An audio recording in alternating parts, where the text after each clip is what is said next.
یہ آپ ذرا عاصم منیر صاحب کی، شہباز شریف صاحب کی، وزیر خزانہ محمد اورنگزیب اسحاق ڈار کی، ڈونلڈ ٹرمپ کے سیاسی مشیر سٹیو وٹکاف کے بیٹے زیک وٹکاف سے مفاہمتی یادداشت دستخط کرتے تصویر دیکھیں، یہ آ جائیں گے منظر یہاں پہ بھی. یہ ٹرمپ فیملی کا وہ بزنس ماڈل جو یہ کمزور غیر جمہوری ریاستوں کے ساتھ براہ راست تعلقات بناتے ہیں کہ وہاں کمزور سیاسی نظام ہے، پارلیمنٹ موجود ہی نہیں، میڈیا دباؤ میں، عدلیہ آزاد نہیں ہے، ایسے معاہدے کا نہیں. طاقت کے مراکز میں سرمایہ کاری کی بجائے ڈیلز ہوتی ہیں، اور یہ براہ راست ٹرمپ خاندان کو تو کچھ نہ کچھ فائدہ ہوتا ہے لیکن ریاست کو نہیں فائدہ ہوتا، انہیں کوئی فائدہ نہیں ہوتا. یہ ڈونلڈ ٹرمپ کا وہ ماڈل ہے، اس کے ذاتی دوست بزنس پارٹنر سٹیو وٹکاف، یہ اس کا فرنٹ مین ہے. ذاتی کاروبار جتنے بھی کیے جاتے ہیں یہ ان رجیمز کو جا کے تحفظ دیتا ہے، سیاسی سپورٹ دیتا ہے، واشنگٹن کی لابنگ کرتا ہے، اندرون خانہ خفیہ تعاون کرتے ہیں ان کے علاقوں میں سیکیورٹی کے حوالے سے، انٹیلیجنس شیئرنگ کے حوالے سے، گرفتاریاں، پراکسی، یہ سارا کردار ادا کرتے ہیں. کوئی معدنیات کے پروجیکٹ نکل آئیں، کوئی اسپیشل اکنامک زون بن جائیں، کوئی زمین مل جائے، کوئی جیو اسٹریٹجک رسائی کی مل جائے. چین، افغانستان، ایران کا معاملہ ہے، ٹرمپ ان جیسے لوگوں کو ڈیل میکر سٹیو وٹکاف، اور یہاں وہ بھی نہیں آتا، بیٹا بھیج دیتا ہے. یہ اس کا بیٹا دستخط کر رہا تھا، 4-5 بڑے لوگ پیچھے سے کھڑے. یہ پہلے سعودی عرب، قطر، اب ہم ادھر بھی گئے ہیں. ٹرمپ فیملی کے وہاں ہوٹل ہیں، گولف کورس ہے، ریئل اسٹیٹ ہے. عرب دنیا کے سرمایہ کار سے یہ ٹرمپ کے داماد نے پہلے بھی $2 ارب کی سرمایہ کاری ایسے ہی کروائی، اور ٹرمپ کے خاندان کو ملا، سعودیوں کو کچھ نہیں ملا. جمال خشوگی کا معاملہ آپ کو یاد ہوگا، وہ البتہ امریکہ نے نظر انداز کیا. اسرائیل فلسطین کے معاملے پر بھی ٹرمپ ٹاور، ابھی جو 2500 عمارتیں وہاں اسرائیل نے ابھی گرائی ہیں جنگ بندی کے بعد، انہیں دوبارہ کھڑا کرنا بھی ٹرمپ نے معاہدہ لینا ہے. ترکی میں آپ چلے جائیں، وہاں بھی ٹرمپ ٹاور اردگان کے ساتھ ملاقاتیں کر کے. فلپین میں بھی انہوں نے اس طرح ہی عوام کو جہاں ہزاروں ہلاکتیں ہوئی منشا سے، اسے چھوڑ کے روڈریگز کے ساتھ معاہدے کیے. مصر، مراکش، ایتھوپیا میں بھی ایسی بزنس ڈیل ہوئی، ریئل اسٹیٹ، سیکورٹی کے کانٹریکٹ، تاکہ ان کے کاروبار کو فائدہ ہو. اچھا، اس سے پاکستان کو کوئی فائدہ نہیں ہے دور دور تک. سٹیو وٹکاف ڈونلڈ ٹرمپ کا فرنٹ مین ہے. یہ ورلڈ فائنینشیل لبرٹی فائنینشیل ایک نجی کمپنی ہے، نیٹ ورک ہے، پراپرٹی میں، کرپٹو میں کام کرتے ہیں. اور یہ جو مفاہمتی یادداشت ہے سرمایہ کاری کی، یہ بھی مستقبل کی ڈیل ہے تاکہ ٹرمپ کے پاور سرکلز میں انہیں رسائی ہو، بس اس سے زیادہ کچھ نہیں. آرمی چیف کے حوالے سے جو ای میلز آپ نے امریکی سابق سفیر پال جونز کی دیکھی واشنگٹن میں، جو وہاں اسکوائر پیڈنگٹن کمپنی ہے شاید پورا نام اس کا، اس کی ای میل سامنے آئی، وہاں جو بھیجی گئی تھی وہ الزبتھ نامی خاتون کا، کہ رک سے ملاقات. اب رک کون ہے؟ ڈونلڈ ٹرمپ کا بیٹا ایرک ٹرمپ. اب ایرک ٹرمپ یاد رکھیں یہ بھی اسی بزنس امپائر کا حصہ ہے، یہ کسی سرکاری عہدے پر نہیں ہے، لیکن یہ سارے معاملات ڈیل کرتے ہیں.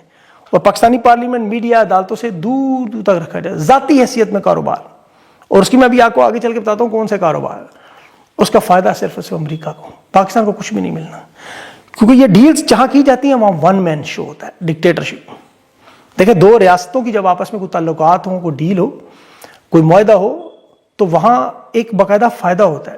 اب یہاں چونکہ یہ بلیک میل ہو رہے ہیں ٹرمپ سے، کچھ لینے کی بجائے اسے دے کر آتے ہیں. ٹرمپ نے دیکھیں دنیا پہ تجارتی ٹیکس لگائے، بھارت پہ 50% لگائے، چین پہ 100% لگائے، پاکستان پہ 19%. چین اور بھارت برداشت کر گئے. چین نے $1.2 کھرب 2025 میں کما کے ان کی پابندیوں کو جوتے کی نوک پہ رکھا. بھارت روس کے سستا تیل لے رہا ہے، ایران سے اسمگلنگ کا تیل لے رہا ہے، تجارت کی بجائے وہاں وہ اپنا نقصان پورا کر رہے ہیں. پاکستان پہ جو 19% ٹیرف لگا جو کہ 0 ہونا چاہیے تھا، ٹرمپ نے ننگ دھڑنگ لوگوں سے لنگوٹ بھی چھین لیا. 2025-26 کی پہلے 6 مہینے کی برآمدات میں 87% نقصان، 34% خسارہ بڑھ چکا ہے. آپ اسٹیٹکس بیورو کی دیکھیں وہ پوری معلومات، $3 ارب کا نقصان. حالانکہ تیل کی قیمتیں کم ہیں، ٹیرف کم ہے، اس کے باوجود یہ حالات ہیں. گل احمد پاکستان کی بہت بڑی 1953 میں قائم ہوا گروپ، 40 اسٹور انہوں نے ستمبر میں بند کیے، اب وہ ایکسپورٹ بھی بند کرنے جا رہے ہیں. 400 ورکر مزید آج بے روزگار ہونے کا خطرہ. پی آئی انہوں نے بیچی، بظاہر عارف حبیب گروپ سامنے آیا، مطلب اس کے 100 کے 25 حصے کرے فیصد. سب سے بڑا حصہ فوجی فرٹیلائزر لے گی، فوجی فاؤنڈیشن 25%، اور عارف حبیب، فاطمہ فرٹیلائزر اور کریم ڈیڈی، ان کے پاس 25% حصہ. باقی شیئر سے کہہ رہے ہیں اضافی قیمت دے کے خریدے جا سکتے ہیں، وہ بھی فوجی فاؤنڈیشن نے خریدنے تاکہ اس میں سے بھی بیچ کے فائدہ اٹھائے. ان کی معاشی پالیسیوں اور ملکی معیشت کا حال آپ صرف ایک مثال سے دیکھیں.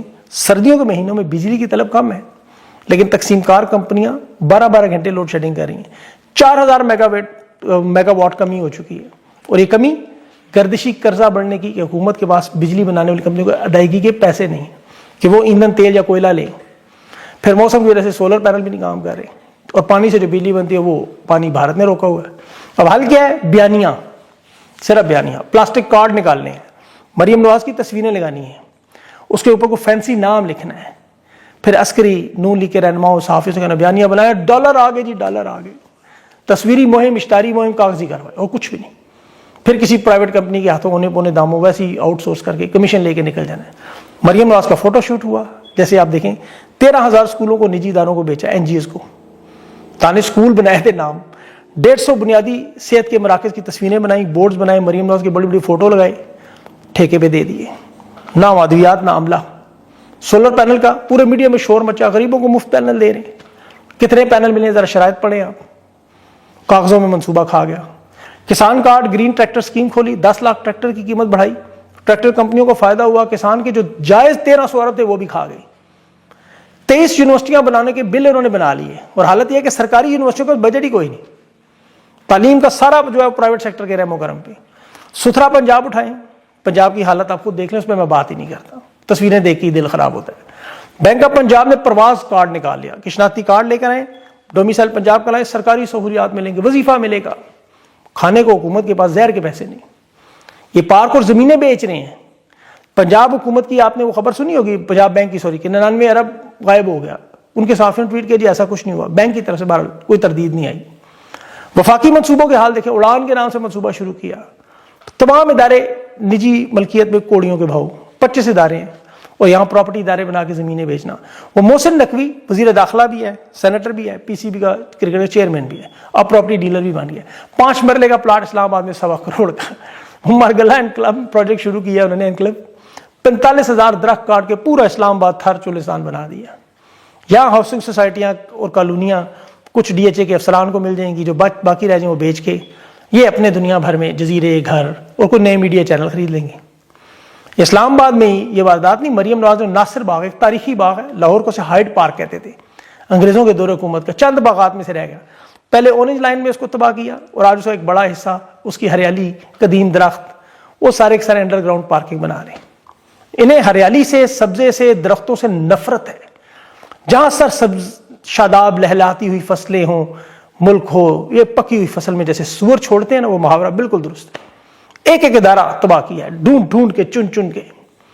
کے پی میں دریائے کورم پر ابھی اہم رابطہ پل میران شاہ اور باقی علاقوں کو زمینی رابطے جوڑتا ہے, وہ اڑا دیا. اگر نام لگ گیا عسکری پسندوں کو, لگا دیں ان پہ.